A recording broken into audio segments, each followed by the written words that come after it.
करते पूरे मंच के लिए और आप सबका अभिनंदन करता हूं। इस भरी दोपहरी में नवरात्रि चल रही है, उपवास का समय भी है, लोग अलग अलग साधना करने के लिए अपने अपने काम में व्यस्त हैं। लेकिन जैसा कि हमने सबने इसी स्थान से, मुझे इस बात की प्रसन्नता है कि जब नवरात्रि चल रही है और हमारी सरकार ने इस बजट में शराबबंदी की घोषणा की, तो वैसे तो 17 से ज्यादा शहर है, लेकिन सबसे ज्यादा आनंद कहीं आया तो पीताम्बरा माई के आनंद आया, आपका आशीर्वाद पाकर के। आपने अपने इस पीताम्बरा माई के आनंद को पवित्रता के बलबूते पर, स्वामी जी महाराज ने अपनी साधना के बलबूते पर एक सामान्य नगर को पवित्र नगर के रूप में बदला। मैं दोनों हाथ जोड़ के प्रणाम करता हूं माई को और स्वामी जी को याद करता हूं। व्यक्ति अपने साधना से, तपस्या से, अपने निष्ठा से और पवित्र आत्मा से क्या कुछ कर सकता है, ये उससे बड़ा उदाहरण, दतिया से बड़ा उदाहरण हजारों लाखों लोग तोड़े तोड़े चले आ रहे हैं मां की कृपा पाने के लिए। लेकिन मां की कृपा पाने के लिए ये जो केंद्र बनाया स्वामी जी महाराज ने अपनी तपस्या से माई को उपस्थित कर दिया, इससे बड़ी बात क्या होगी। वाकई वो अद्भुत व्यक्तित्व, देवी देवता हमारे अपने कहने पर अपना निवास बना ले, अपना आवास बना ले और सबके लिए वो आशीर्वाद देने के लिए धाम बना करके धाम जगमगाए। मुझे इस बात की प्रसन्नता है। यशस्वी प्रधानमंत्री का जोरदार अभिनंदन को श्रीमान नरेंद्र मोदी जी, जिनके नेतृत्व में कितना अच्छा लगता है हमको। हमारे देश के नेता सभी प्रकार के विकास के काम करते करते कौन सा काम छोड़ रहे हैं जीवन में सबके लिए। हमने तो राम राज्य में सुना था कि राम राज्य में हर गरीब आदमी के लिए जीवन की जरूरी चीजें सबके लिए मिलती थी। आज यशस्वी प्रधानमंत्री के नेतृत्व में गरीब आदमी को रहने का मकान, अपने 2.5 लाख शहर में, गांव में 1.5 लाख से ऊपर की राशि। कभी कोई गरीब आदमी सोचता था कि इतनी बड़ी राशि कोई मिलेगी। खाने के लिए अपने माननीय मोदी जी के माध्यम से कोविड के समय से निःशुल्क अन्न, सबके लिए अन्न। ये तो हमारे लिए वेद वाक्य में लिखा, यत् पिंडे तत् ब्रह्मांडे, जैसा पिंड होता है वैसा ब्रह्मांड होता है।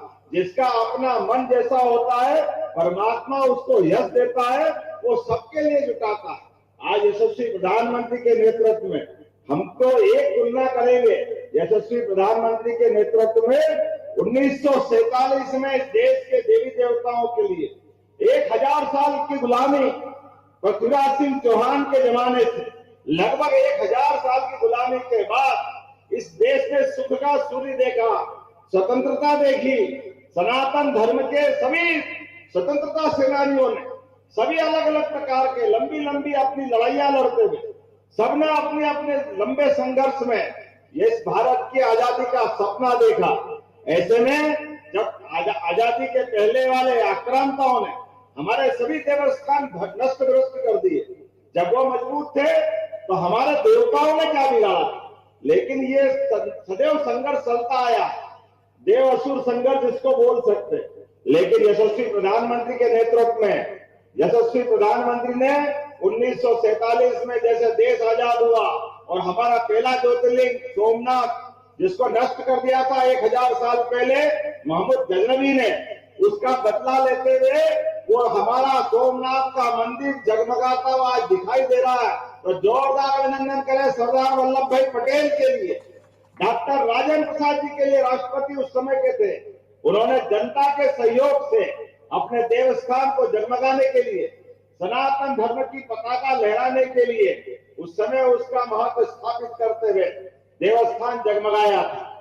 आज इतना लंबा समय चला गया, लेकिन 47 के बाद भगवान राम के मंदिर में जितने रोड़े अटकाए गए, क्या क्या नहीं हुआ। भगवान राम के जन्म के प्रमाण पूछ रहे, भगवान राम के बारे में पता नहीं क्या क्या किया। अरे पता नहीं ईश्वर की क्या लीला है। लेकिन ये जो मर्जिया कहते हैं, जोरदार अभिनंदन करो सर्वोच्च न्यायालय का, हमारे अपने सर्वोच्च न्यायालय का, और वो सारे संघर्षशील हमारे अपने जिनने 550 साल की लड़ाई लड़ी, और यशस्वी प्रधानमंत्री ने जब सुप्रीम कोर्ट का निर्णय हुआ तो अयोध्या के पास सरयू धाम में भगवान श्री राम आज शान से मुस्कुरा रहे हैं। बोलो जय जय श्री राम। कितना अच्छा लगता है हमारे धाम में, सरयू धाम में, अयोध्या में अगर भगवान श्री राम नहीं मुस्कुराएंगे तो कौन मुस्कुराए। अरे आज यशस्वी प्रधानमंत्री का ही आशीर्वाद है। गरीब अमीर, ऊंचा नीचा, ये धर्म वो धर्म, सबसे ऊपर उठकर सबके लिए काम कर रहे, कोई व्यक्ति को नहीं छोड़ रहे। इसलिए आज कितना अच्छा लगा, विदेश के राष्ट्रपति आते हैं और आने के बाद उनको अगर कोई हमारी भेंट देना हो, अरे भारत में कोई आए और देश का सबसे बड़ा सम्मान पाना है तो हमारे लिए परमात्मा की दया है। हमको मालूम है गोपाल कृष्ण ने उस भीषण युद्ध के समर में भी पवित्र गीता अपने मुखारविंद से करके एक अप्रतिम गति है, अपना कितना बड़ा पवित्र ग्रंथ दिया, और वो गीता जो सदैव कर्मवाद की शिक्षा देती, कितना अच्छा लगता है। माननीय प्रधानमंत्री जी, कोई अमेरिका का राष्ट्रपति आए, इंग्लैंड का आए, ऑस्ट्रेलिया का आए और पवित्र गीता उनको भेंट करता है, कितना अच्छा लगता है ये देख करके। हमारे लिए ये गीता नहीं, हमारे पूरी सनातन संस्कृति की चारों वेद, 18 पुराण, सारे उपनिषद, सबका निचोड़ है पवित्र गीता में।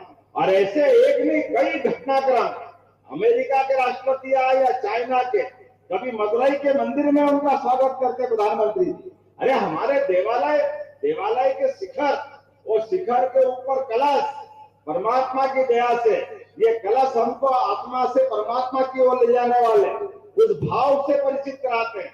जिसका जन्म हुआ है उसका मृत्यु होगी, लेकिन जन्म और मृत्यु के बीच जो अच्छा हो सकता है उसको अच्छे से अच्छा करने का प्रयास करो। इस परमात्मा की सृष्टि में हमारे लिए छोटे से छोटे स्थान पर भी भारतीय संस्कृति तो सदैव वसुधैव कुटुंबकम वाली है।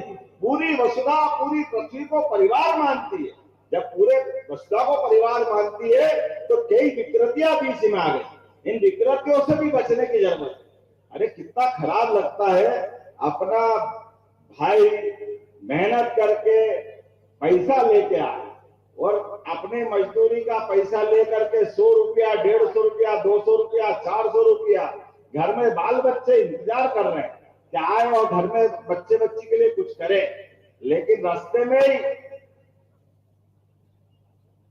हो गया कल्याण, क्या पी लिया, किधर गया, कोई कपड़े किधर जा रहे हैं, हालत क्या हो रही, घर में क्या हालत हो रही, बच्चे बच्ची को लेके माँ बिचारी इंतजार कर रही, पत्नी इंतजार कर रही कि हमारे बाल बच्चों का ध्यान देंगे। लेकिन दुर्भाग्य से ये शराब की बीमारी घर के घर बर्बाद करती है, बहुत खराब स्थिति बनती है। और ऐसे में यशस्वी प्रधानमंत्री के नेतृत्व में हमने यशस्वी